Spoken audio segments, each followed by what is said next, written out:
Hi, everybody. Welcome to day one of this mastermind that our friends from Raptive have put together, how to make money with email.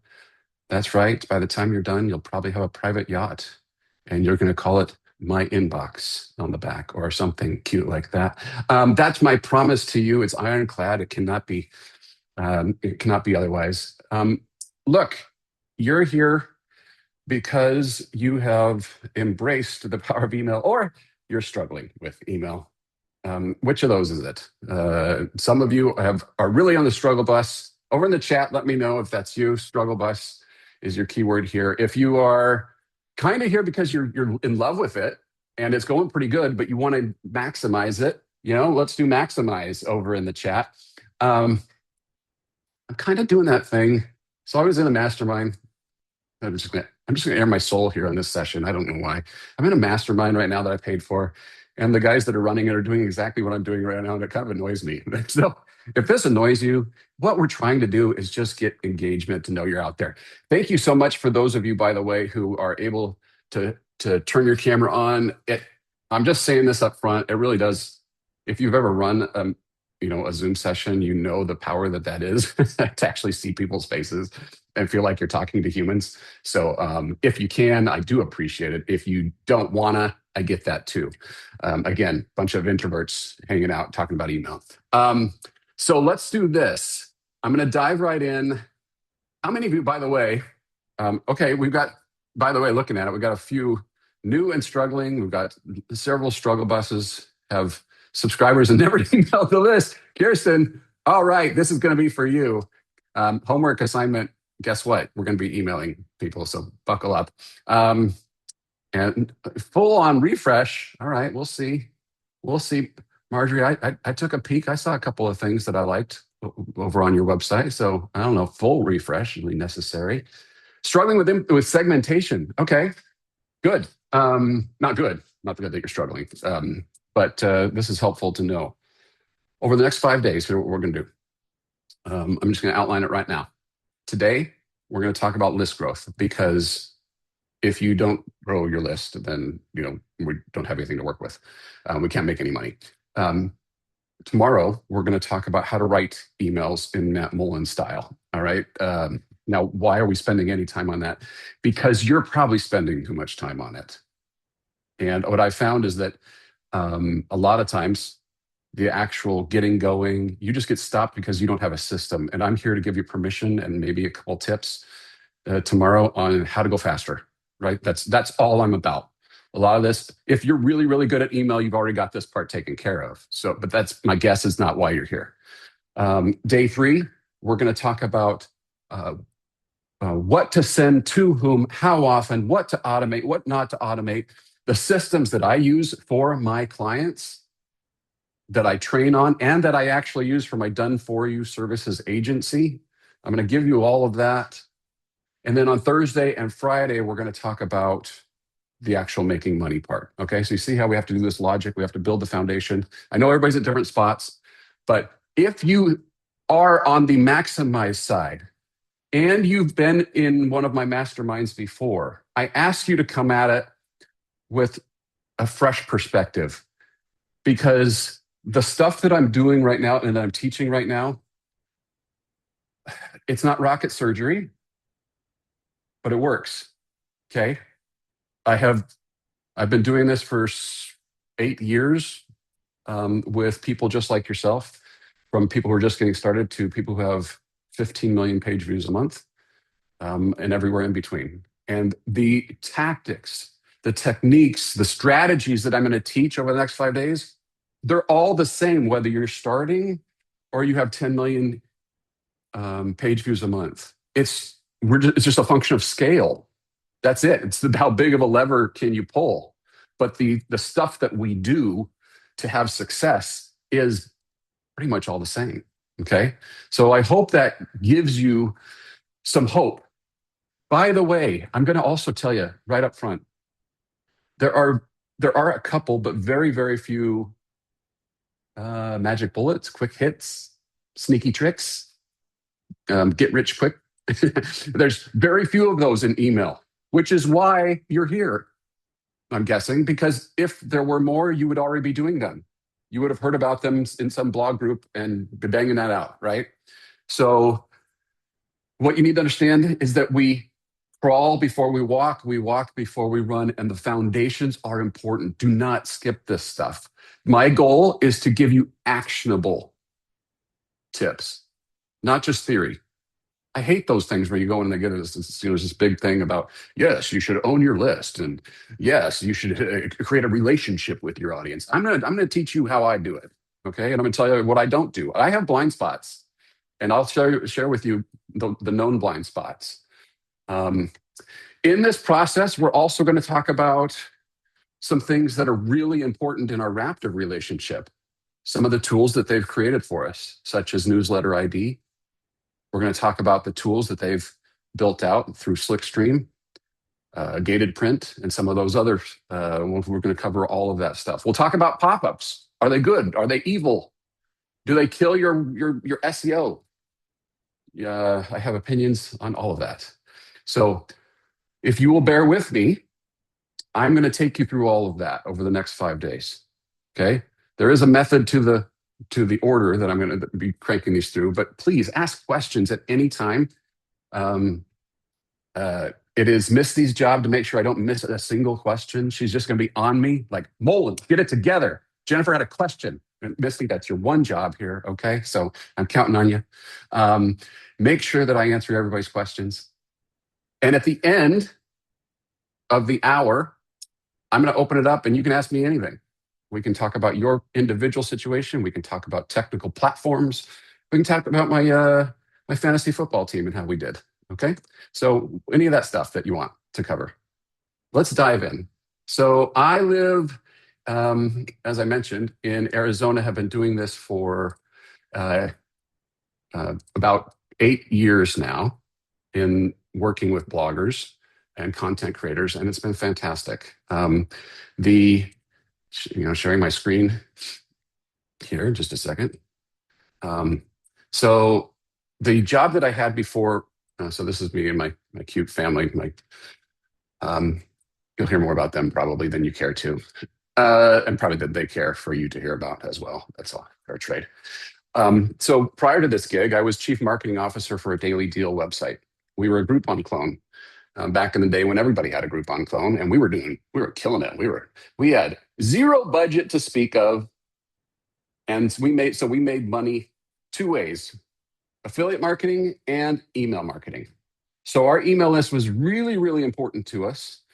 Our lowest point was $10 million in email sales per year, okay, that I could attribute directly to the emails. We had a huge list, and we had 33 engagement segments. We sent the highest engaged readers, we sent them 3 emails a day. So in that time, I learned a lot about the mechanics of email, different, what to do, what not to do. And then I dove into the blogging world because my wife and I created a Disney-related website specifically for Disney cruises. This is how it started. And when we launched in September of 2016 to 2 years later, we had 40,000 email subscribers using the exact technique that I'm going to share with you today.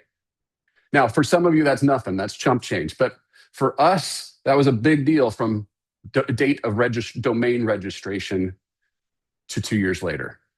And it was foundational to us growing our business. In the process, I was introduced to some bloggers, started doing work. Here's what I would do if I were you. Started consulting because this is what I did at other companies. This is what I was doing for myself.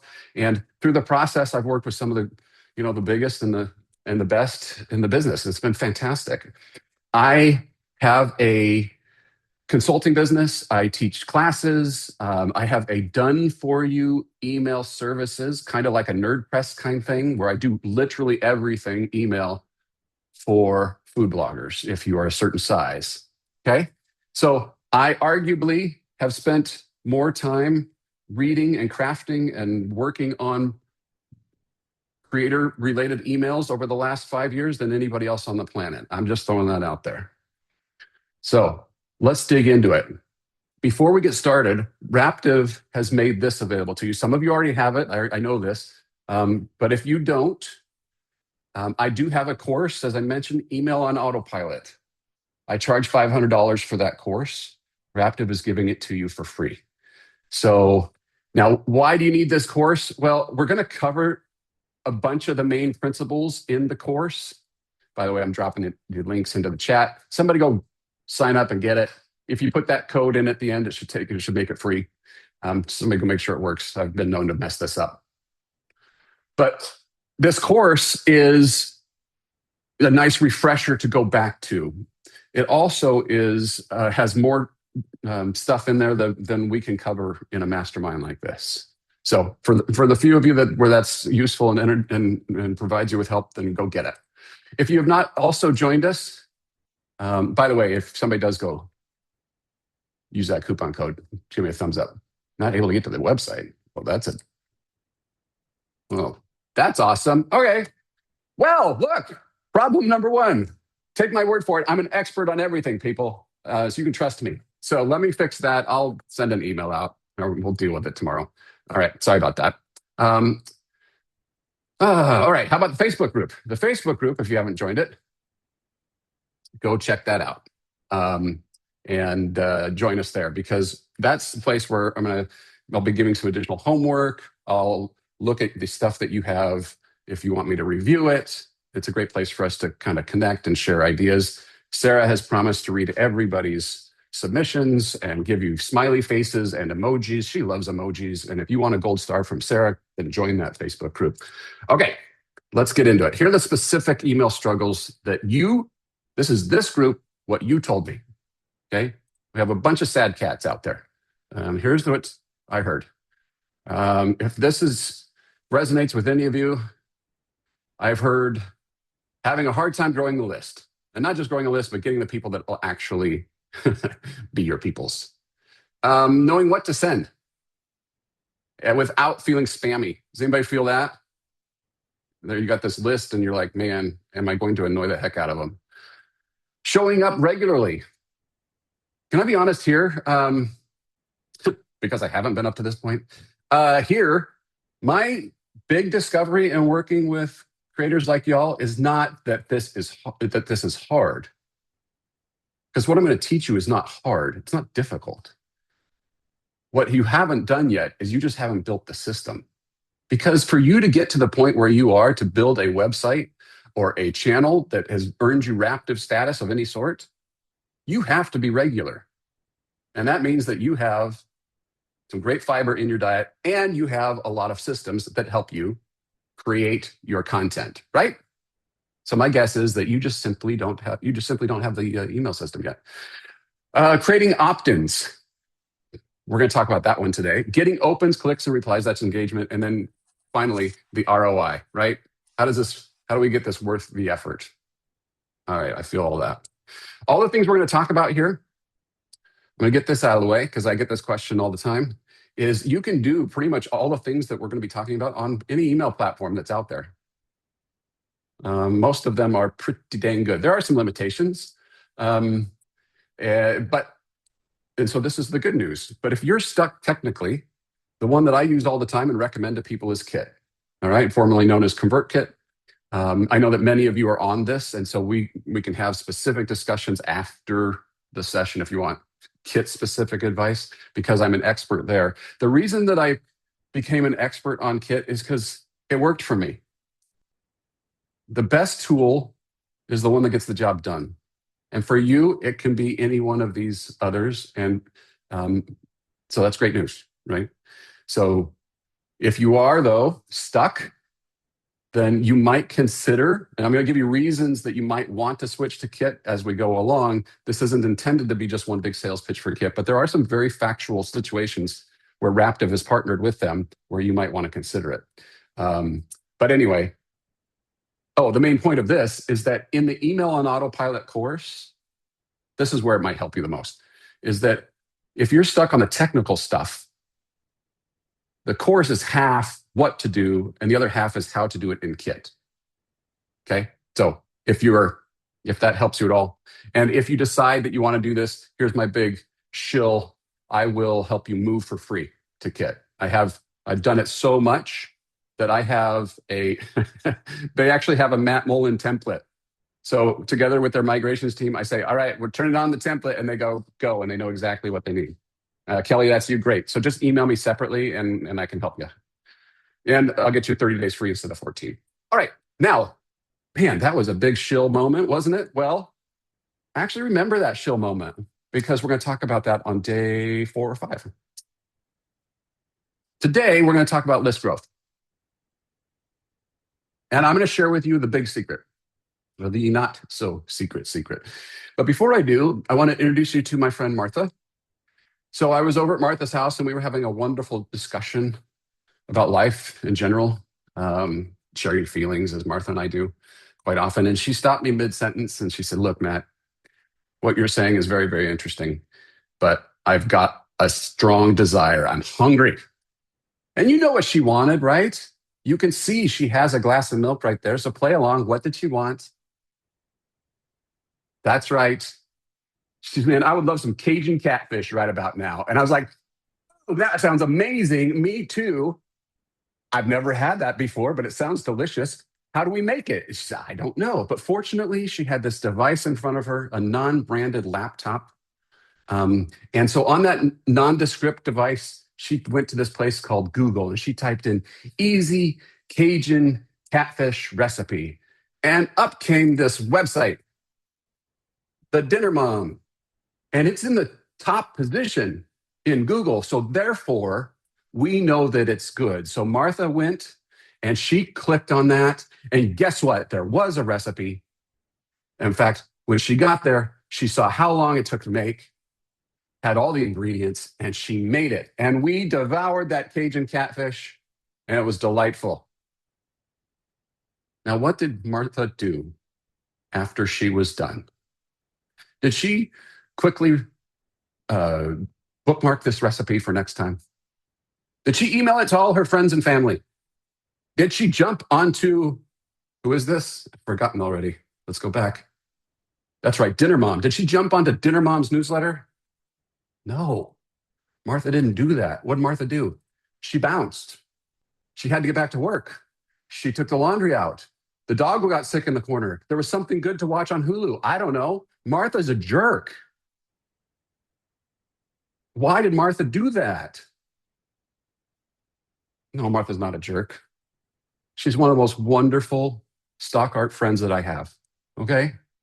So Martha didn't do that because Martha, like everybody else, is simply in transaction mode. The transaction is this: I would like some Cajun catfish recipes, please. And Google provided it. And she said, thank you very much. I'm done. That's it. What is Martha going to do next time she gets hungry? Next time she needs to remember how to make a recipe or make a new one? She's just going to do what she did before. She's going to go back to Google, Pinterest, ChatGPT, wherever she's going to go, because she knows that she can get a great recipe. So here's your secret. It is that your existing traffic, or in that moment for Dinner Mom, Martha, is your best source of list growth. There's a reason why these don't work. Sign up for my newsletter. Never miss a recipe. Would you like useful tips and giveaways? No, Martha didn't want any of that. What did Martha want? She wanted to make some catfish. So what do we need to do if we want Martha, who is our opportunity? Oh my gosh, she's our opportunity. She made the recipe. She's about as close to our people as you can get without having a last name of Pilly. All right? Here's what we got to do in order to get Martha onto the list. We need an email hook. Now, what's an email hook? Lead magnet. You've heard that term. Many of you have them. This is not it's not even new to you. You know what this is. So why am I spending any time on it? Let's go through it real quick, though. What lead magnets do you have? Some of you have Savor This Recipe for your food bloggers. Some of you had Print Pass or Gated Print for your food creators. What else do you have? What are your current ways that you get people onto your list. Down in the chat, let me know. While you're doing that, I'm going to tell you what I think makes a good email hook. First of all, it should grab your target reader. Ideally, this is probably the most important, it should solve a problem for your audience. We need to have it arrive pretty dang quick because Martha's got a very short memory. And in the process, I'm going to showcase you as a subject matter expert. All right, besides the gated print and the Save This Recipe, I see those. We've got a meal plan. We've got a free sauce printable. Non-published recipes, that's interesting. Ebooks, pastry stocking printable. Okay, cool. The Beginner Terrarium Guide ebook. That's awesome, Jennifer. Okay, great. Pantry checklist printable. Now, there's lots of them. There's lots of different email hooks out there. You mentioned quite a few here. I do all of them. Okay. Despite what I'm about to tell you, I do literally all of them. Why? Because the best tool is the one that gets the job done. And sometimes these tools are the best thing. However, the problem that you have with most email hooks or lead magnets is that they take time and or money and or skill to create. You ever outsource the ebook creation to somebody that makes Canva prettiness? I don't know. And finally, for my printable people, my downloads, my ebooks, they just don't convert people into super fans like we hope. Look, I have two mortal enemies in life. Man, I'm getting personal with y'all. I probably shouldn't tell you this. Enemy number one, it's zucchini. Enemy number two are ebooks. All right? Why do I have an issue with ebooks? So if somebody downloads your ebook today, despite this slide, what this slide says, where does it go? Honest question. Where does your ebook go on this device?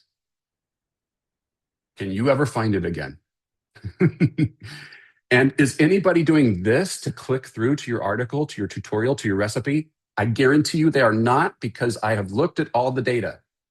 So why are we using ebooks? Okay. So anyway, I randomly picked ebooks and I'm fighting against them for some reason. I don't know. I'm feisty. So what should we do instead, Molin? Come on. If you're going to be a whiner about it, what are we going to do instead? Well, here's a great idea, I think. I want you to use your existing content, and I want you to create something called a quick start guide. I didn't invent the concept of a quick start guide. You have assuredly seen these many times before, but I'm going to give you the mechanics of it. And I'm going to share with you what it is. But before I continue on, I want us to realize in this moment what I am doing. I am teaching one very specific way to grow your list. There are a gazillion ways. Some of them are faster and better at it than this. So why am I focusing on this?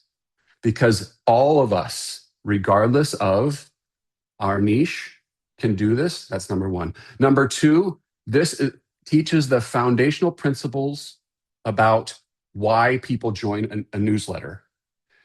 And three, you can bang these out. You can do a lot more of these than you've ever thought of before. So a quick start guide, getting back to that, is simply a short series of emails that basically points your newest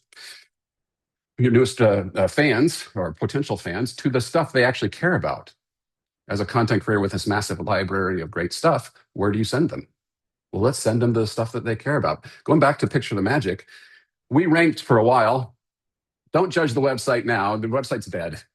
After COVID, we kind of abandoned it, and because I had Disney Cruises kind of died and for a while there, and we had other things to do like this. So, but our number one lead magnet was a quick start guide, what to expect on your first Disney cruise. So let's think this through for a second. Somebody Googles Disney cruise tips. They land on my 110 magical Disney cruise tips article. When they are there, they see a pop-up, they see a form, they see something that invites them to join what to expect on your first Disney cruise. Notice what this is not. Never miss an update about Disney cruise. Learn everything there is to know about Disney cruises. My full Disney cruise guide. It's not any of those things. Why? What they Googled was Disney cruise tips. What does that teach me? That person is intending to go on a Disney cruise, probably, whether has booked or is dreaming.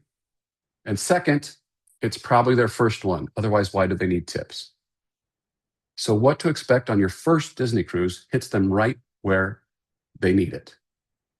And that's why it converted so well. Now, here's the glory of these quick start guides. You can use your existing content. You've already done all the work. Trust me, I'm going to show you. You've done it all already. It's all there. In fact, your homework assignment when this is over today will be to make a quick start guide. And the rules of the game are you cannot use new content. You can only use existing content. Basically, all we're doing is we're going to create a theme. We're going to give this thing a title. And then we're going to send them an email every day for 3 to 5 days in a row. Why 3 to 5 days in a row? Because we can get away with it. Because we can serve people. It's not like there's some magic number.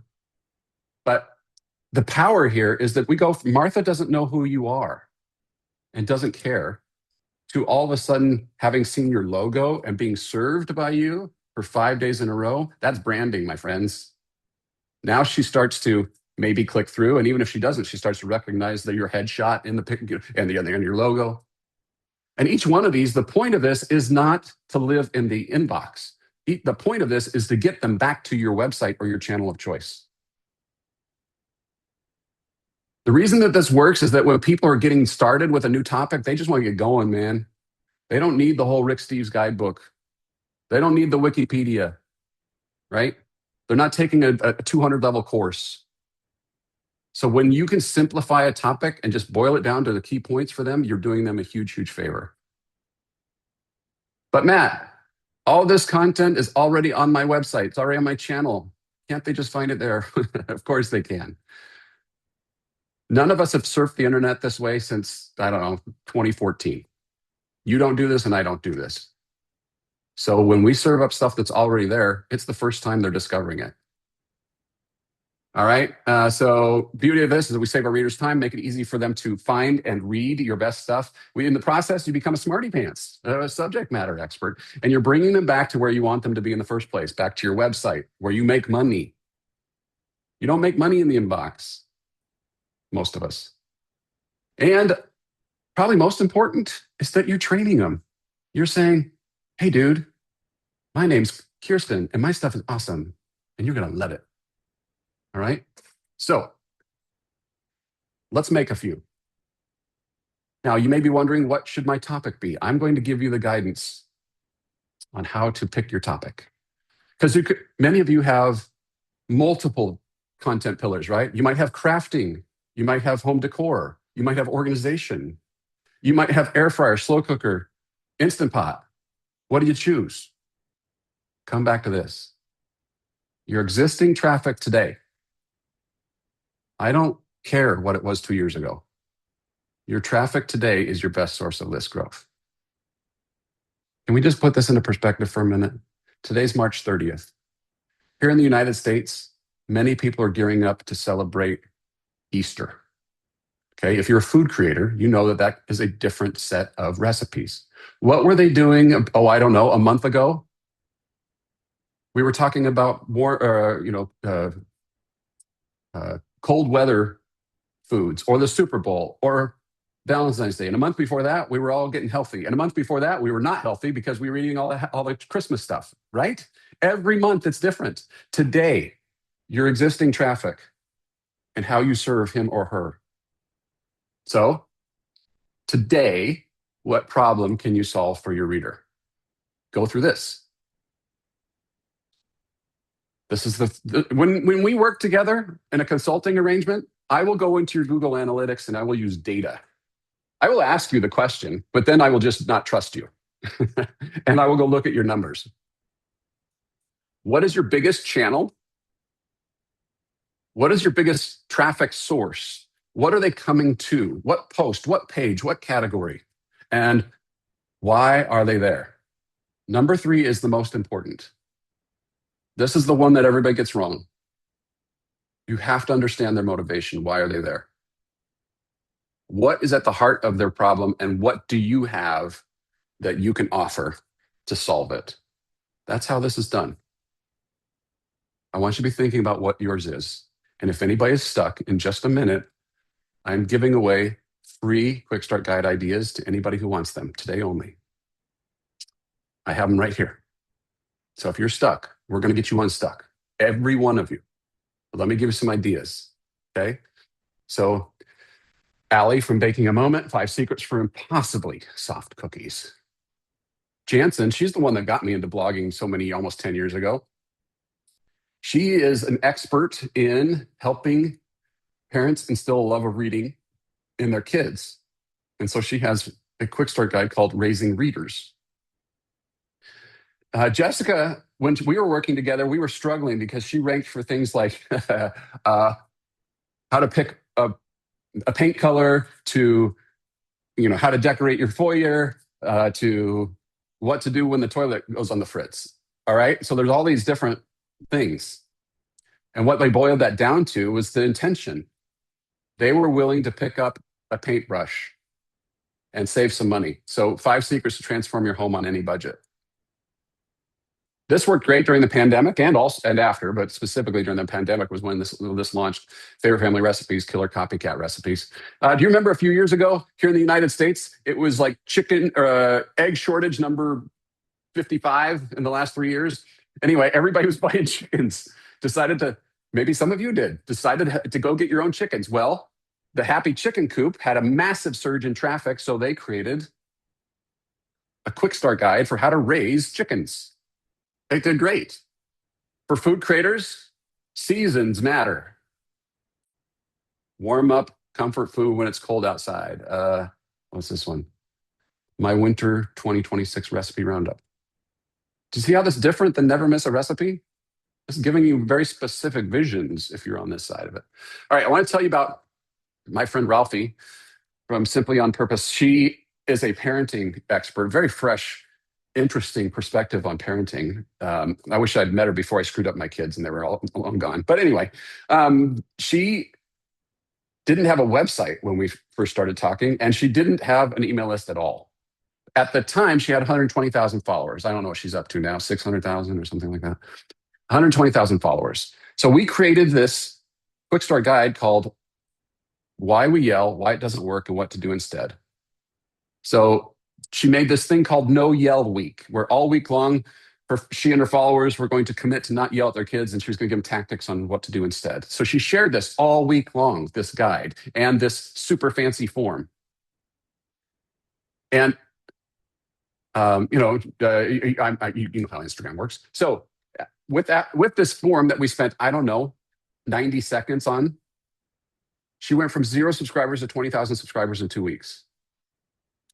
Now, granted, she had latent audience. She didn't have a list, so there was this audience that was just sitting there. But think about that for a second. Because she said, "Hey, gang, I have this. Go get it." It gave them the reason to jump onto the list, and it converted. If you know anything about email marketing metrics, you can see that these were not just throw it out there or throwaways. What were these emails like? You ask Sam, well, let me tell you. So I don't know why I picked lesson number 2. Why yelling doesn't work. Why doesn't yelling work? Let's be clear, it does. Blah, blah, blah. 3 long-term effects of yelling. She states them, and then at the end, she says, for a video on the negative effects of yelling, click the picture. This is one of the emails in the series, right? So where does this take you? Any guesses? Remember, she doesn't have a website. This takes you to one of those little highlighted bubble things on Instagram where she's already been talking about the negative effects of yelling. That's been there the whole time. Her Instagram followers love it. They stinking love it. So you understand? They're on Instagram. She says, sign up for my list. And then she sends them right back to Instagram. That's the power of this. Now, for those of you who are wondering what that might look like for on the inside of maybe, because I know we have quite a few food creators here. What does a food email look like? Well, here's Sugar Free Londoner for 30-minute keto meals. Did someone say keto and quick?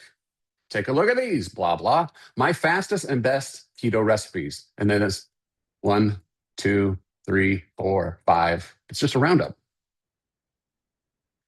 How long do you think that took to write? So let's go back to Martha for a second. A couple of things I've learned over the years. People don't read emails, they skim. You don't have to write very much. In the case of Martha, or the person that's signing up for 30-minute keto meals, we can probably guess that they Googled something keto. They landed on a website. There was this pop-up that offered 30-minute keto meals. In that case, what does Martha want? Does she need to be taught about the keto diet? Does she need to know the chemistry? Does she need to know how to operate the keto oven? That's not a thing. No, she just wants to be inspired with some recipes. So she gets this recipe, this thing on her phone, and then she goes like this. Oh, that's interesting. And then click, I'm going to make that one. This looks much easier than trying to create an ebook. Yes. And the clicks come back to a place where you make money. Okay. I'm glad you said that. So are you ready to make a quick start guide? Okay. Has anybody done this before with me, through through this mastermind or anything? Amanda has? Okay. Amanda, what have you got? I'm curious. All right. So let's I gotta sell my whole domain and create an ebook. Okay. You and I are best friends forever. All right, with that quote. That's fantastic. All right, let's kind of. Quick start guide, 5 emails. All right, 5 restaurant quality dinners ready in under an hour. Great. Okay. Is that working well for you? I hope so. Just say my summer plans. All right, good. I'm loving this group. Let's make some. First, who's stuck? I know one of you is stuck. Marjorie, you want to unmute? Let's talk. Okay. All right, Marjorie, tell me what you're thinking or why what's challenging you here. My problem, my top posts are very varied. So while I could probably come up with a quick start guide to solve their problems, I always worry that then when they go forward, it's not necessarily the reason they joined. So, okay. Let's dig in. Can you tell me what those posts are? Okay, so I was just pulled up my top post at the moment.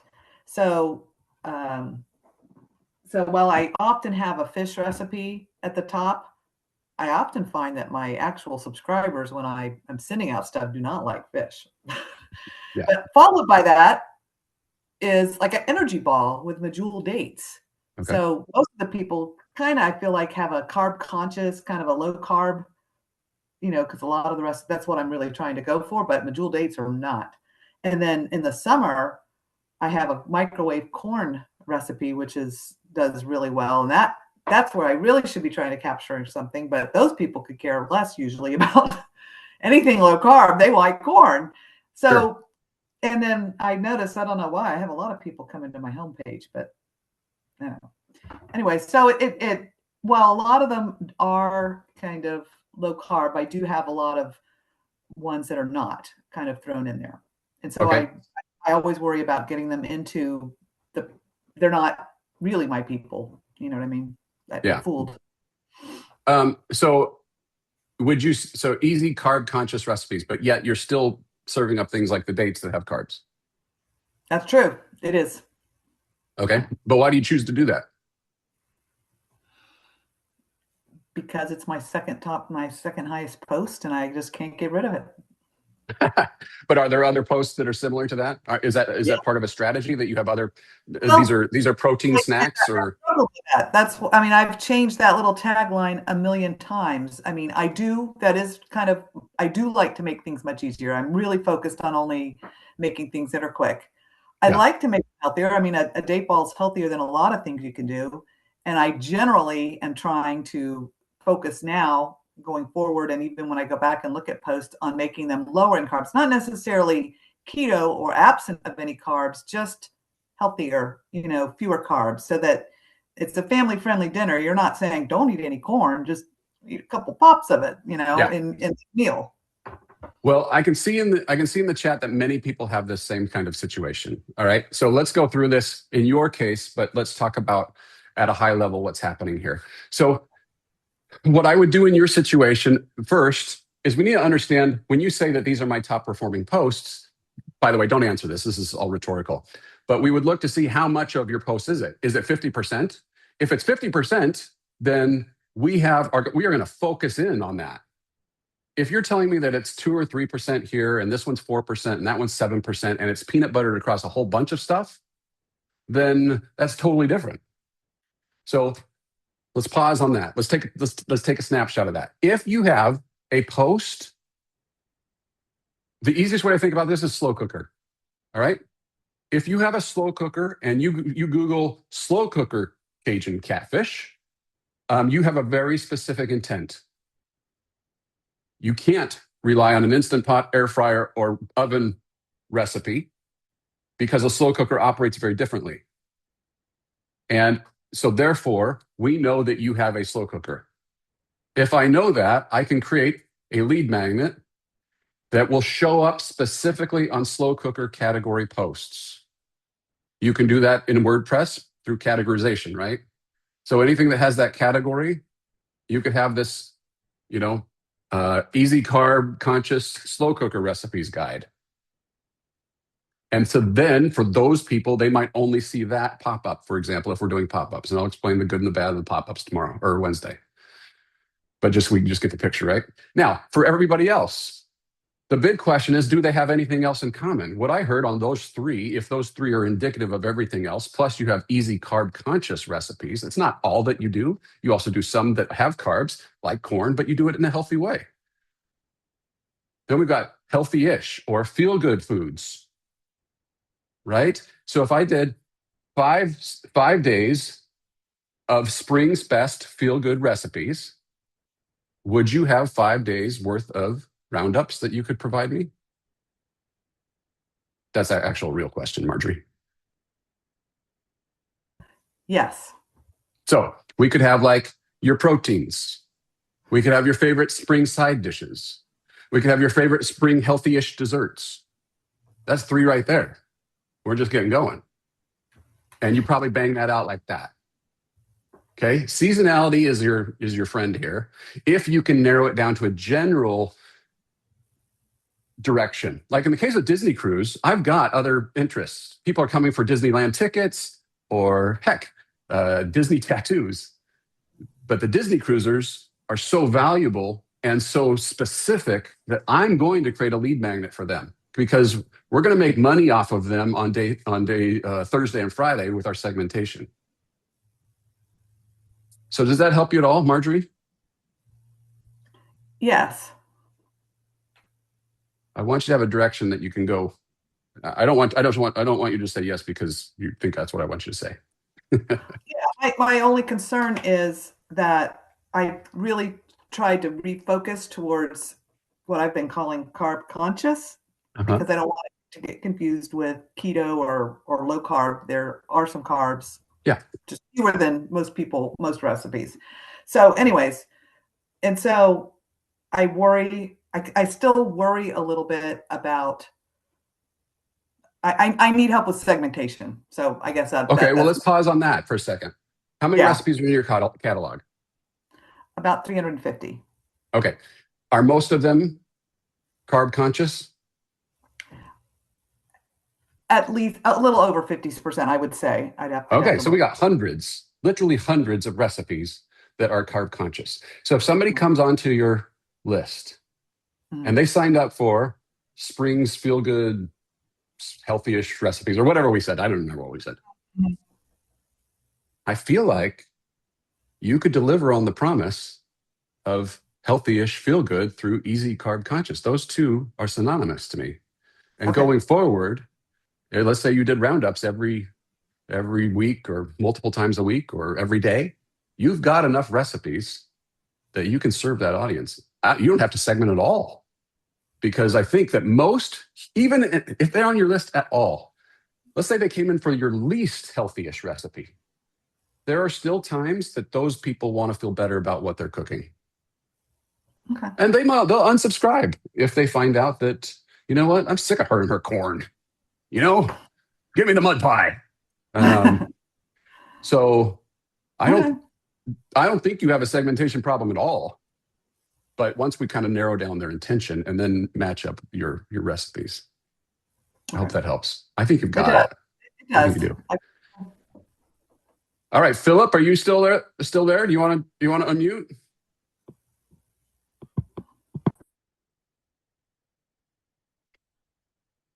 All right, we'll go to somebody else. Shariba, am I saying your name right? Hi, yeah, that was right. Good job.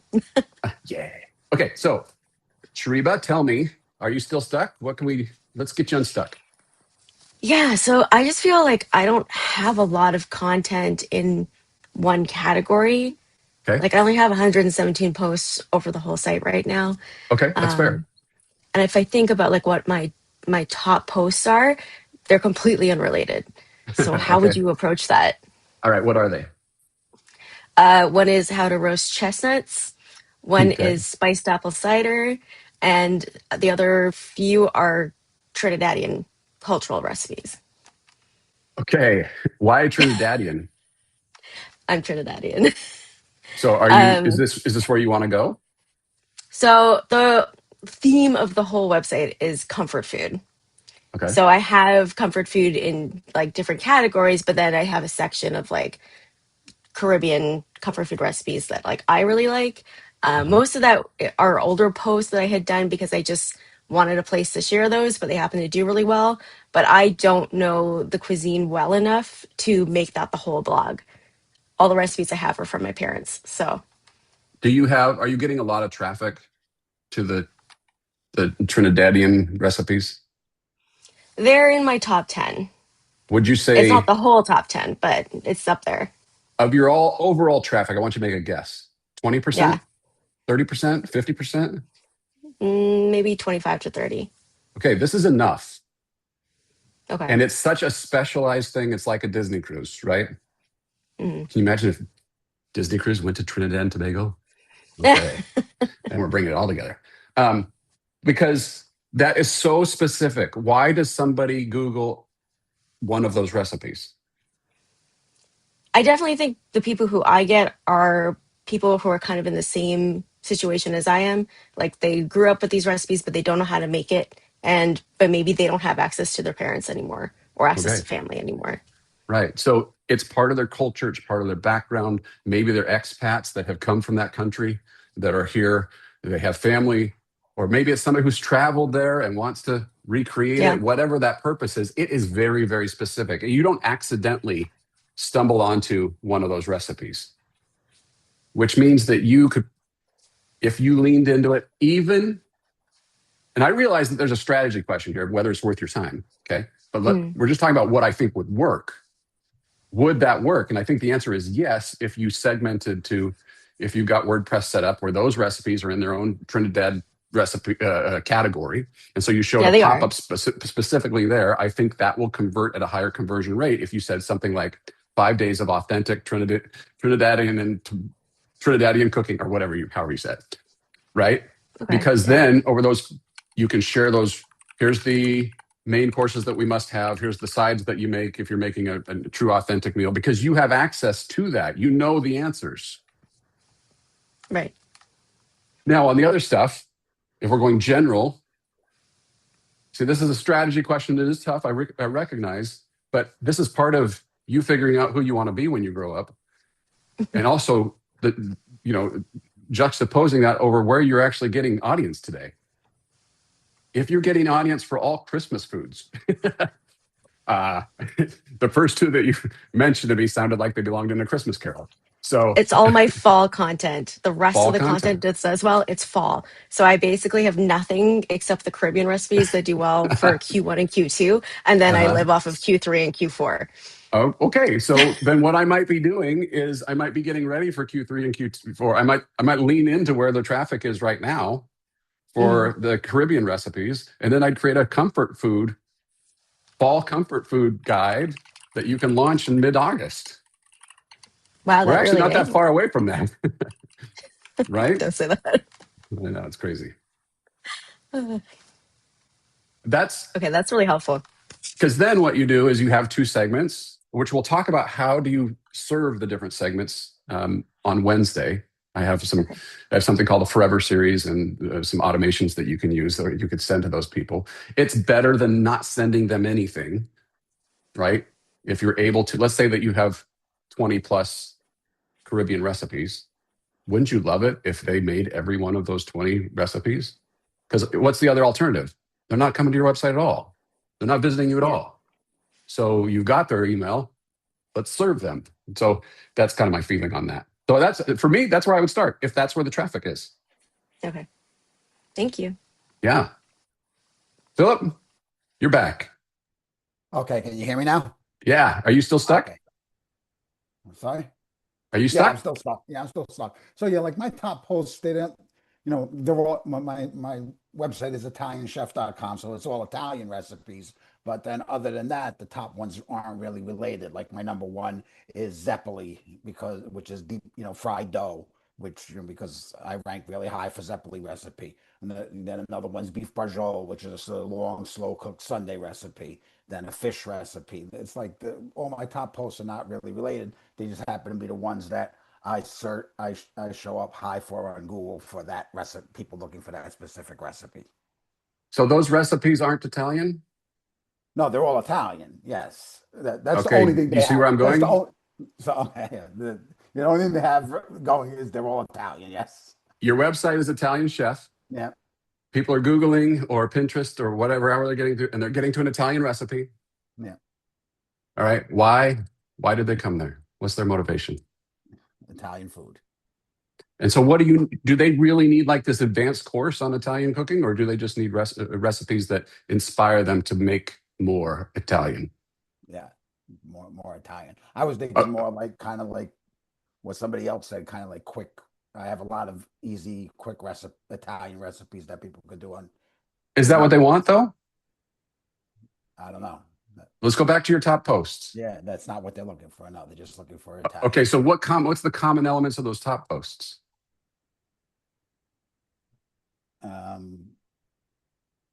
Actually, most of them are actually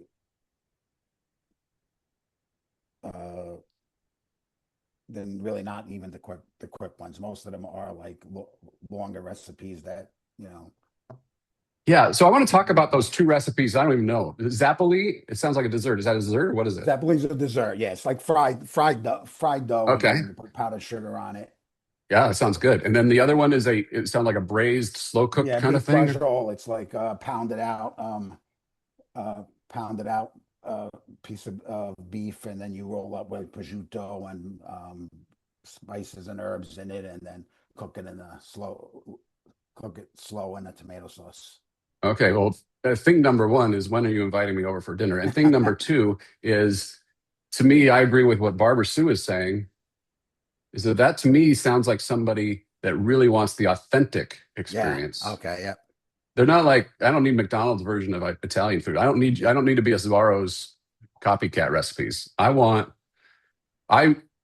Nonna used to make me this beef barjot or whatever you just called it. I don't know. And we used to have it every Sunday with the vino and the zappoli, and it was fantastic, right? Yep. So, can you serve people that want that? Yeah, I could do like Barbara Sue says. I could do authentic Italian recipes. So let's brainstorm it really fast. 5 days of authentic Italian cooking. What's day number one? Theme. Day number one would be I'd probably do a pasta dish because that's the Perfect. first thing most people did. What's day number two? Day number two, maybe a nice Sunday meal like the barjol that cooks long. Love it. Do you see how easy this is? Yeah. We are doing this like this. You have the recipes, and then let's go back. When you go write this thing, Philip, I don't want to see more than tomorrow when you write it. I don't want to see more than this. Hi, Matt. Welcome to day one of 5 days of authentic Italian whatever. Hey, having lived in Italy and grown up with an authentic Nonna, I can tell you that cooking is everything in the Italian culture. Over the next 5 days, I'm going to share with you how to make the recipes that shaped my culture. Let's start here. because everything in Italy starts with dun dun dun, pasta. Here are my 5 favorite authentic Italian pastas. 1, 2, 3, 4, 5. Stay tuned for tomorrow when I'm going to share with you what we make on Sunday that brings the whole family together around the table. Yep. That's the email. Yep. Simone, in that case, to answer your question, wouldn't it make sense for Philip to share 5 pastas? Because somebody might like the tortellini and somebody might like the gnocchi and somebody might like the whatever. The problem that Philip is solving is pasta. Same with cookies. You might like oatmeal raisin. I like chocolate chip cookies. You would be wrong, but in a roundup, it makes sense for the cookies to cover all of those, right? If you don't have enough recipes for 5 each day, just do 1. Absolutely. There's no like, we're making this up as we go, folks. So just take the spirit of it. But roundups work better than singles because of what I just described. All right, we're hitting the top of the hour. I will stick around. If you want to stick around, I will help anybody who is still stuck. I want you to walk out of here with an idea because I need you to go do this next part. And that is, I want you to make a quick start guide. Select 3 to 5 themes like we've been talking about. Give it a catchy title. If you're stuck on a catchy title, use this as a proxy. 5 secrets to blank. I know that's cliche. That's all right. You don't have to stick with it. It just gets the thoughts going. 5 secrets to blank. 5 secrets to authentic Italian cooking. 5 secrets to whatever. It tends to get you thinking. Then I want you to write the emails in a Google Doc. I don't need the exact formatting. We don't need the pictures. But tomorrow I'd like to look at them for those of you who are willing to share. And I want you to, I'm telling you how to write it right now. Okay? If you'll hear me out real quick. I'm at, welcome to day 1 of insert title here. I like to name these things.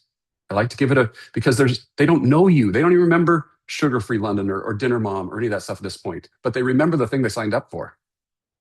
And then the first email, you might have a little bit more of an explanation. Over the next 5 days, I will ... And then I love a good subheader.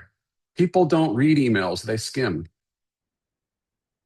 I love a subheader for those purposes. We'll talk about subject lines tomorrow. Can you do that? That's your homework. Don't worry about the technical part unless you get ambitious and you're like, okay, I'm on a roll. Let's rock this. Sam might be that person. I sense it. But get it out there if you feel like it. But otherwise, bring me that and we will go through those together. All right? Any questions? If you're stuck, go ahead and unmute. Let's talk about it. If you've got to go, then we'll see you tomorrow where we're going to dig into this a little bit more. All right. Thanks, everybody. Shariba, I currently have a weekly newsletter on Saturday. Should I scrap that? Do nothing of the sort. Hold, please. Suspend disbelief until Wednesday. Just focus on this.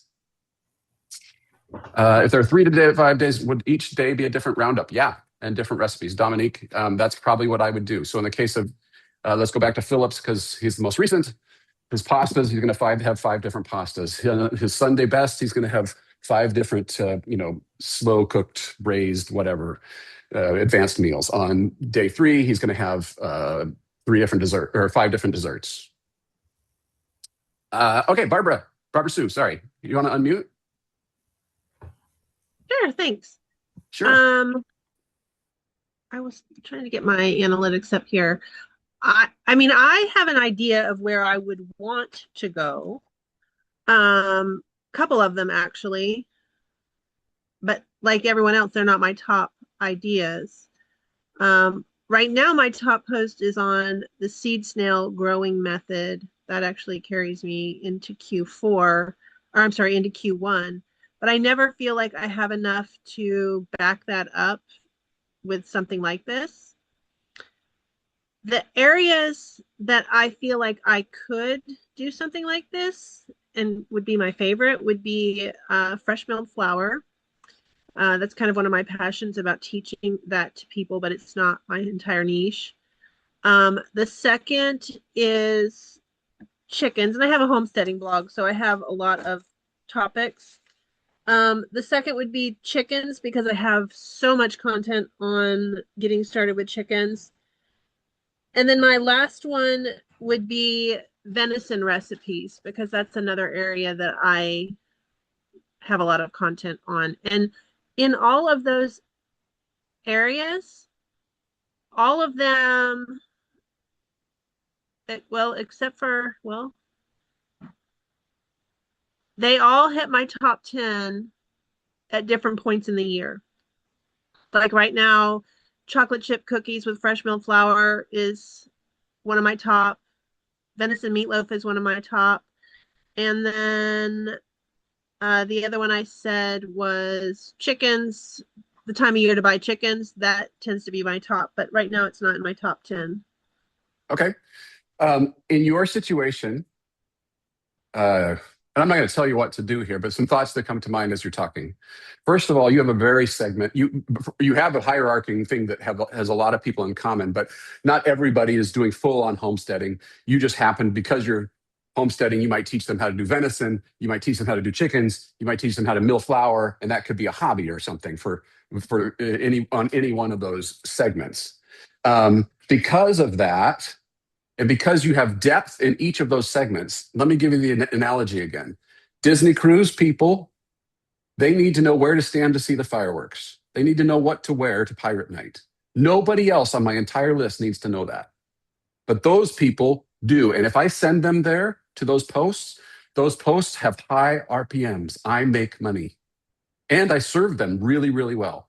So even if the segment is small, does it make sense for me to serve them? You betcha. So I'm going to create a lead magnet for them, like the chicken people, and I'm going to get them in there. And now even if I only had 20 articles about raising chickens, only 20 articles, even if you had 20 articles, you could still send one email per week just to that segment for 20 weeks and be bringing people back to your website, at which time some of them will go, hey, look, Barbara Sue's got all this other homesteading stuff that I love.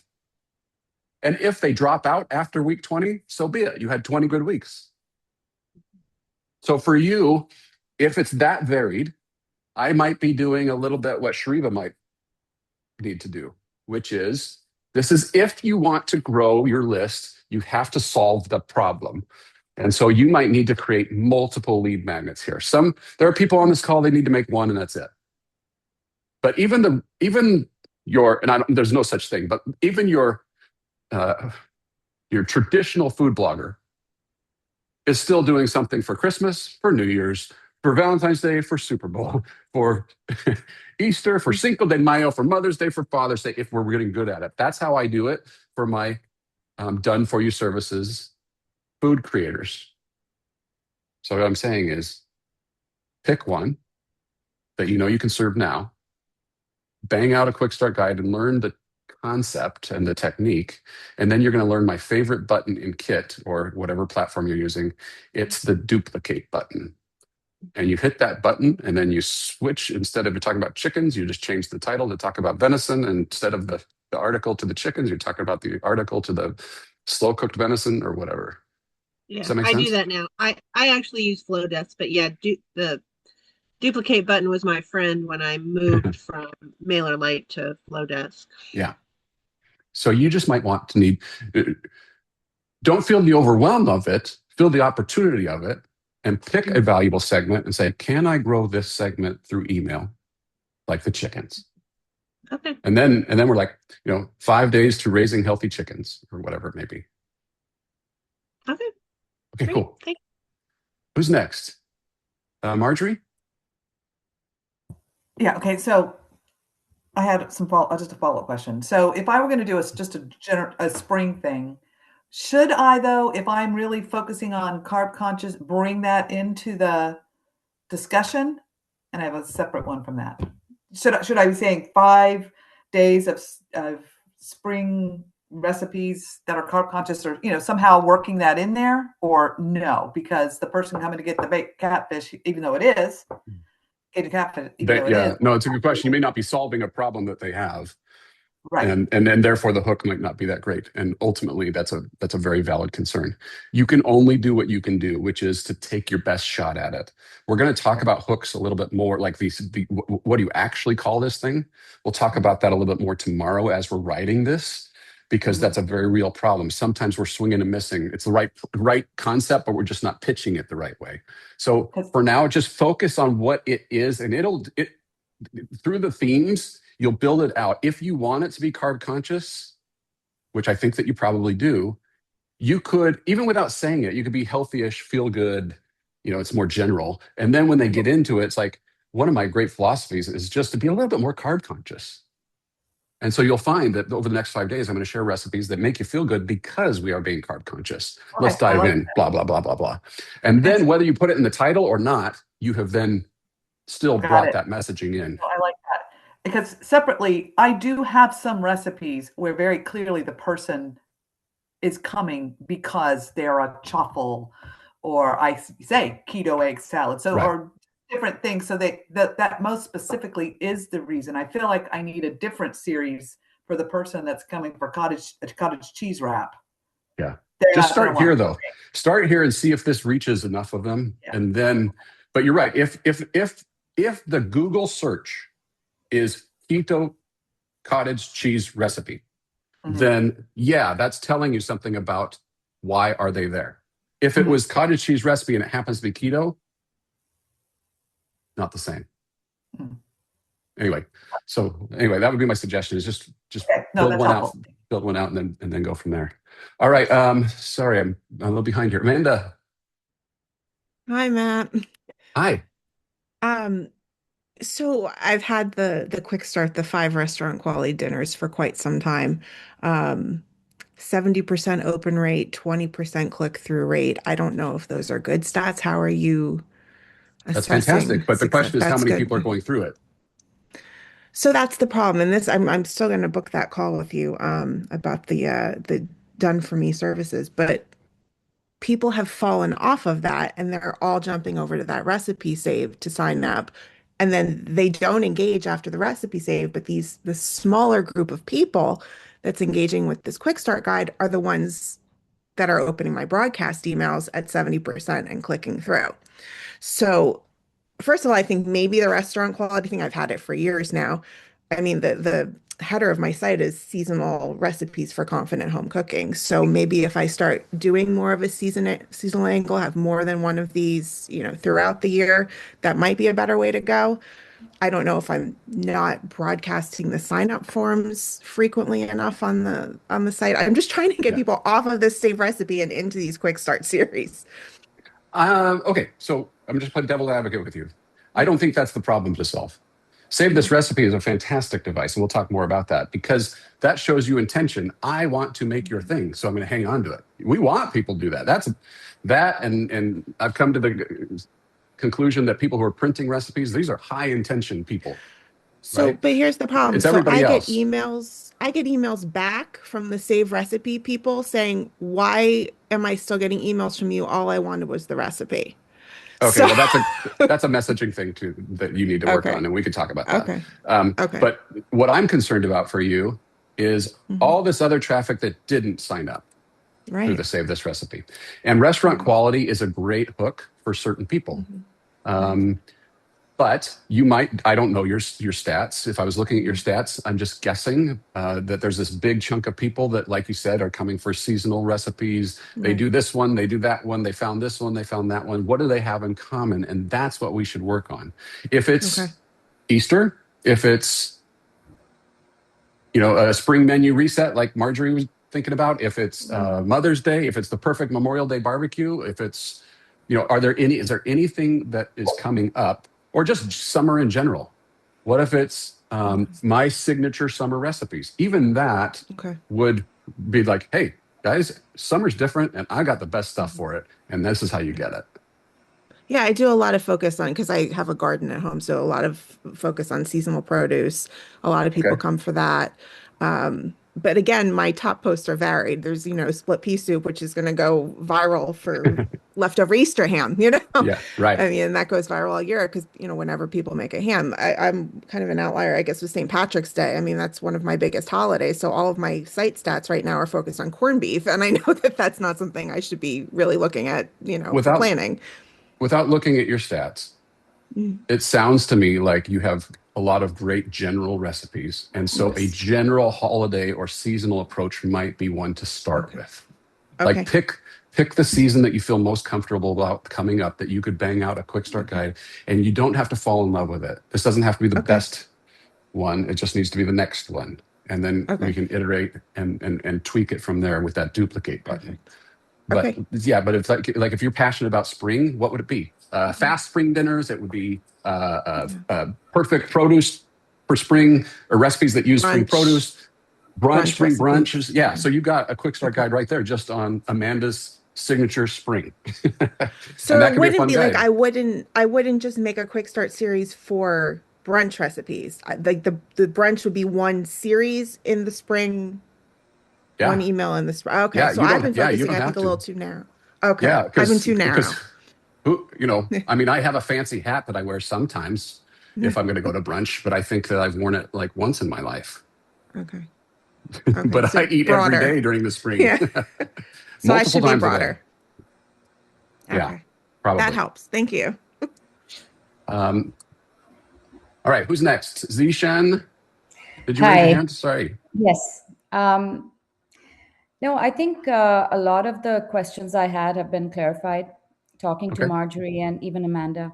So I think I'm just going to my only issue was my list, like my the people coming to my site. I have a lot of people coming for this low carb wrap that went viral. And then the rest of my stuff is quick dinners and Yeah. also like traditional Pakistani Indian recipes. So I have a lot of unsubscribes once they sign up because I do have print pass. And Yeah. then I've had people complain too, like, Yeah. spam. So that was the issue for me. So what are you going to Nobody likes choose? getting complaints. Sorry. What are you going to start with? I mean, I have a lot of people for the low carb wrap. Okay. And so I created like 5 more recipes, kind of similar Okay. to that with Okay. variations. So I'm thinking maybe I'll do that, maybe one quick start for that, and then one for the more like the quick dinners. Do you think Okay. that would be good? But then where Well, do I sure. place the lead magnet, like the form? I'll Is show it you all still- that. I'll show you all that tomorrow or Wednesday. Okay, so just create the thing and then Just start writing. have you do Yeah, it. just start writing. And if I Okay. were you, I don't know your stats, and I've got to get to some other folks too, but I would consider the Pakistani, because the more narrow this segment, a lot of times the more valuable it can be. It can convert higher. While it's a smaller audience like Disney Cruise, Mhm. you can convert faster at a percentage rate, and then you can serve those people a little bit longer. Anyways, just an idea, just something to think about. Sure. All Okay. right, Sarah, if we have multiple ideas for one lead, are there ways that you could do multiple user intents coming out? Yeah, we can do, there are ways to do A/B tests, but I'll go through all that. Just pick one. You just got to take a shot. Take a shot to start. All right. And then we'll talk about it tomorrow when we look at it. Claude, did I say your name right? Probably Claudia. Yeah. Can you hear me? I can. Can Yeah. Okay. So my blog is basically mostly 3 things, I think. One is like kind of like Brazilian recipes. Another top performing, I think my main top performing 2 recipes, which is over 60% of my traffic comes from. It's like quick and easy recipes. And what else? And then comfort food, I think. Those are my main 3 things. What I'm hearing is you can kind of, I have Kit, but I don't use it. I don't know what to do with it. So, but what I'm hearing you say is like you can kind of target things. Is that right? To like specific audiences. So Yeah.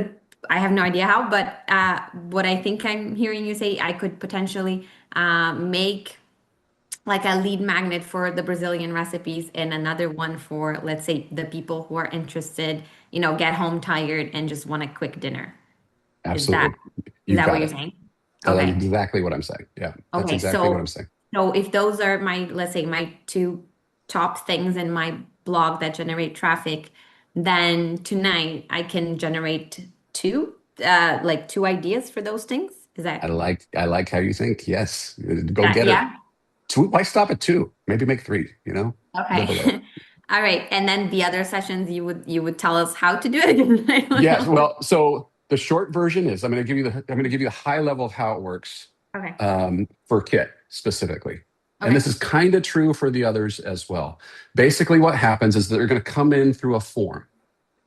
That form is going to say, all right, this is the Brazilian Quick Start Guide, people. And we were going to apply some sort of label. In Kit, it's called a tag. And it's Okay. going to say, these are our, and by the way, they're going to run through this, it's called a sequence in Kit. You've probably seen that, which is just a workflow or automation where you're going to have 5 emails in a row, and they're going to run through those 5 emails. Then when they're done, they'll either be on the general list or we can send them specific emails because we have tagged them as Brazilian. So one thing we could do is we could create what I'm going to call a forever series, and I'll explain that on Wednesday. You could drop them into a Brazilian forever series that every week sends them your best Brazilian recipes in an evergreen fashion. And then when Christmas comes around, you can send them, this is how we celebrate Christmas in Brazil, but only to the people who have the Brazilian tag. Right. Does that help? Right. No, yes, that's super helpful. I'm super excited. Awesome. If there's one day tomorrow that I can't be here because I work, but No problem. is this recorded and then I can jump in Yeah. on the next one? Yeah, I'll record it tomorrow and put it in the Facebook group, and you can. Okay. It's really good for curing insomnia too. If you can't sleep, it really helps with that. So, All right, perfect. This has been really useful. I really appreciate Great. it. Thank you. awesome. Thanks for sticking around. I appreciate everybody sticking around. Is anybody still waiting for an answer? Unmute if you are. I didn't ask a question, but my top performing recipe, I have some food blog recipes, but I'm not a food blogger. Okay. My tagline is like cultivate a home you love. I do a lot of like garden to home, gardening projects, flower projects kind of thing. My subscribers and readers are kind of engaged on all of my pillars, really. So I'm not sure the direction I should go. And I mean, I only have about 20 food recipes, and they are like my top 3 performing for last year. But I don't think I mean, I only have 20 recipes, and I am not a food blogger. Yeah. So where are you going to go? What are you going to be when you grow up? Like, should I do something? No, I mean should your be like content creation. Are you going to make more recipes in the future? I make them somewhat. I mean, I'm not a food blogger, but I'll do like New England based recipes. I do a lot of New England based things. But What's your website? I'm curious. cottageonbunkerhill.com. Are you literally on Bunker Hill? I literally am on Bunker Hill, but not the one with the Battle of Bunker Hill. We're just okay. So if you had to, I want you to pick one. What's most important to you? What audience is most important to you to nurture? Is it gardening? Is it decorating? Is it DIY? What is it? I think my most engaged subscribers are a lot of people that garden and also make the projects, make my project, especially like Facebook, or my most engaged things are people that are making some of those pressed flower projects or some of those, decorating ideas or things. So is that who you want to serve? I think that's, I've surveyed my subscribers. I did like a big year-end survey of what they like. And it's a little combination of my gardening tips, my DIYs kind of. So I think they kind of like a lot of things. So I'm not sure the direction. I have a lot of content that I could, wrap together, but I'm honestly not sure the direction I should go. Let's just pick one. All right, so you're gardening people. I mean, we're coming into gardening season. We're going into gardening season if it ever warms up here. Yes. So yeah. So what do you have? What problem can you solve for the people? Yeah, like I have a popular thing will be like, I'm starting a cut flower garden. I could do maybe something. I was thinking, should I do something like how to start your garden, tips for growing, and then like harvesting them, and then drying the flowers, and then projects I make with the flowers I grow, because I grow a lot of flowers for drying purposes. Okay, the Something problem, like not that. the Am I problem, but thinking the right way, or am I thinking too narrow? well, you have a unique challenge. The Yeah. unique challenge I think you have with gardening is that sometimes with gardening, I have a certain kind of plant. I have a tomato Mhm. plant, and I need to Yeah. know how to take care of the tomato plant. I'm not a gardener. I just happen to have a tomato Right. plant. So are you serving a certain type of gardening, or are you serving are you teaching people the basics of gardening? More cut You, flower gardening. Like what's I that? lean into the cut flower gardening more than teaching vegetable gardening kind of thing. So should Do I you be have enough leaning? traffic for that? I have a lot, especially going into, gardening season, Okay. I could All right. probably do something like that, but I was just like, am I thinking too narrowly of my audience and my site, or should I be doing like, once I do this one, different, like, for the different like segments, like people that are coming for like my thrifting things that are just, Yeah. should I be like thinking like, okay, start with one general one and then narrow for each other pillar? I think you're asking the right question. My belief, my guess is that you, probably more than others, are going to Mhm. have to create more lead magnets to Mhm. create the micro segments, or the not micro, but to create the segments that you can then serve through email. If you want Okay. to be recipe, if you want to be gardening, if you want to be DIY, if you want to be all of those things, they're all Mhm. different audiences. It's not, you Yeah. can't just say, I've surveyed my people and they all Yeah. want Yeah. it, because that's not actually true. Right. You have this segment of people of 15% that Googled something that landed on, I don't know, Cricut crafts. And Yeah. you could serve them because you have Cricut content. Mhm. Right. And you know that they're crafty. You know that there's an overlap with lifestyle and that they like to decorate and they do other things. But really what they're into right now is Cricut. Mhm. So if I Mhm. send them a bunch of Cricut stuff, then over time they get to know who Jennifer Howard is. Okay. And those people maybe turn into liking the other stuff. But Right. at least at bare minimum, I can serve them on Cricut for a while. All right. All right. And so a lot of my, and I don't want to take all your time, my top performing things are Google, coming from Google, are recipes, but I'm not, they're coming for those recipes. But I'm definitely not a recipe blogger, Yeah, I think accidental. in this case, like I could rank, Lord Google Yeah. blesses you with some random whatever. Right. It I have doesn't mean like that 3 or 4 defines who recipes you are or what your business yeah. is. You're making a business decision here to Yeah. invest in the people that you can serve long term. So in Okay. your case, like I said, you're a little bit of a special snowflake, I think, a little bit. Yeah. So, Yeah. so I would, Yeah. why not start Yeah. with Okay. 5 secrets to flower cut gardening? Okay. Or, maybe a Yeah. little jazzier than that, but Yeah. something. Yeah. We'll jazz it up, jazzy. Yeah, exactly. Perfect. All right. Thanks. So I'll get All on right, to thanks. thank you so much. I'll see you all tomorrow. Kelly, you've stuck around all this time. Hi. No, I just enjoy listening to everybody's, what everyone has to say. And yeah, I don't know if I Okay. have any questions. My questions are more on the technical side, just Yeah, how to set all this stuff up, which I assume you'll probably be going over this week. sure. So I can't, because everybody's platforms are different. In this mastermind, I won't be going into click this button, do this, do this.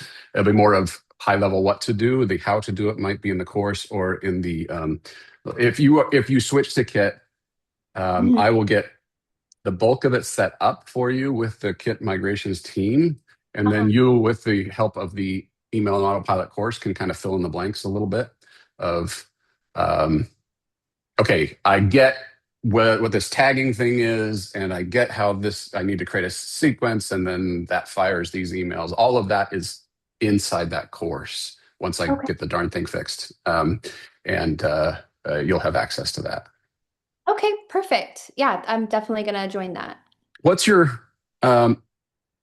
is your lead magnet going to be? What's your quick start guide going to be?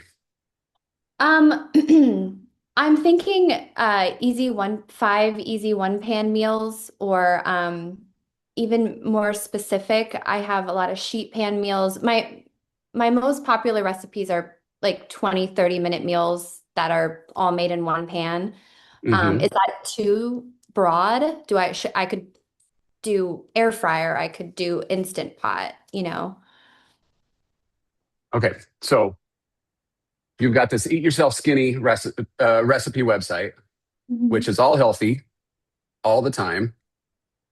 And so you have that in common, right? Well, your recipes do. So, but you're telling me it just so happens that many of the ones that rank well are one sheet or one pan. Yeah. When you say they rank well, are you saying that that's 10% of your traffic, or is it more than that? Oh, it's probably more than that. I would say 60% is No typical. way. Really? I think so, but I also, again, I'm not technical, so I don't know how to look at all this stuff, you know, behind the scenes, and I'm a one-man show. I don't have anyone helping me. Okay. You actually have a friend whose name is ChatGPT or Claude. And here's what I want you to do. I want you to go to your Google Analytics today. You have GA4 installed, right? Okay. So I want you to jot this down.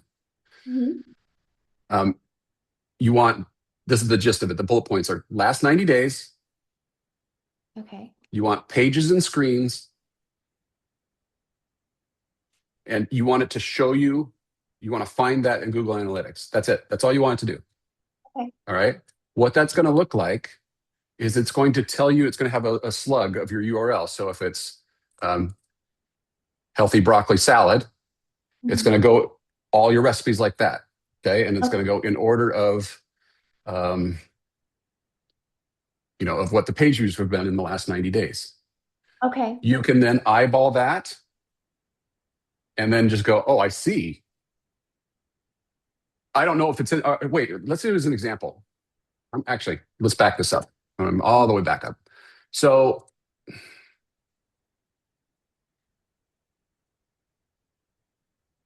are any of them on here? Oh, most popular.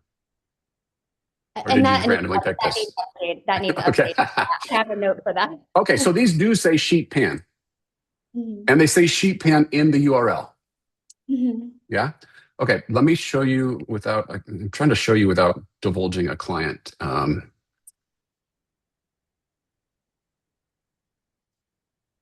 I can show you my own website. Give me a second. Because I do not care.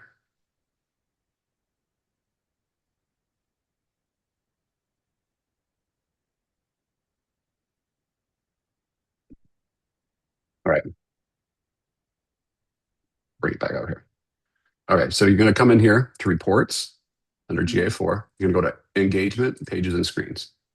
And then it's going to give you this kind of thing right here. You see this? So not a lot of traffic going on here, but you can see a lot of coloring pages. If I want to search a little bit deeper, I can see the commonality here. By the way, you could expand this out to say 100 or 250 or whatever. And you can come up here if you want to drop it into analytics. You can share this report, download the file, take that CSV and drop that into ChatGPT and say, analyze my web traffic, group my web traffic into buckets. Okay. Give me percentages. Okay, that's really Now cool. what you can do before you go to ChatGPT though, is because the word, like you see how I've got coloring in the slug here on all of these? If I just do this, it's now showing me that 22% of all my page views this last month happen to be coloring pages. That's a lot, right? Yeah. So in your case, you're speculating that it's a lot. Well, don't speculate anymore if, like we have here, that sheet pan is in the URL consistently. Then if you type in sheet pan, I'm going to get a whole whopping 0, but you're going to have a number. Okay. Those tips alone will save you a ton of time. Okay. And help you understand your mix. Perfect. Quite a bit. So take that and okay, anyway, I'm going to back up for a second. So let's assume that that's the case. I still feel like, and this just comes from doing it so much with food creators, I still feel like you've got a seasonal opportunity here. Mhm. Like why are sheet pan or any of your recipes important during the spring? Mhm. Tell me how you're cooking during the spring. What are you thinking about? Well, in the spring, it is typically more salads, at least from my readers. It's more salads, more, you know, stuff that you would serve at a cookout or stuff you would serve, outside, I guess, or, in the warm weather. Right. So Dude, I would maybe pivot to something like that. what do you do with these people in the spring? Yeah, I need to work on my Instagram and have more video content, but that's a whole other Well, thing. what do you pick during the spring? When you're thinking about your Instagram audience, Mhm. are you doing salads? Yeah, salads, pasta salads, lots of green stuff, fresh vegetables and colorful fruits and stuff like Right. that. Okay. So the problem that you're solving, you're already doing the work. Mhm. What I really focused on here is a lot of people don't have this kind of feedback that you've got with 115,000 followers. You have something special here. Maybe you don't have as much web traffic as some of the other folks that have, Mhm. but they don't have this. Their web Mhm. traffic is their data. Mhm. In your case, it's part of your data. But if you know that your web traffic and your social media audience attributes that things that they're looking for are eating healthy during the spring, Mhm. Kelly's Guide to Eating Healthy During the Spring. 5 Oh, days. Day number 1 is salads. Day number 2 is you get your enough protein. Day number 3 is make it fast. That's in one pan. Day number 3, you see what I'm saying? yeah, wow. Yeah, that makes so much sense. Okay. So this is how you think about what problem am I solving for them? Perfect. The literal sheet pan thing may or may not be of interest. Yeah, I agree. That makes a lot of It sense. very well could have just been that they just wanted to do sausage and veggies, Mhm. and Google served up this sheet pan thing Mhm. because Google sees you as a sheet pan expert. They don't care about if it's on a pan or it's in a pot or if it's in the microwave. They just know that they want to eat sensibly or smarter. Mhm. Anyway, some ideas for you. Thank you. That was Send me helpful. you don't want to lose momentum. Send me an email today about the migration because Okay. it takes them a little bit to get into their little queue for them to get Okay. going on it. All right, cool. Thank Awesome. you. Okay. Anybody else? Well, Jennifer's phone is still here, but I'm going to assume that we're good. We'll see y'all later tomorrow. Bye.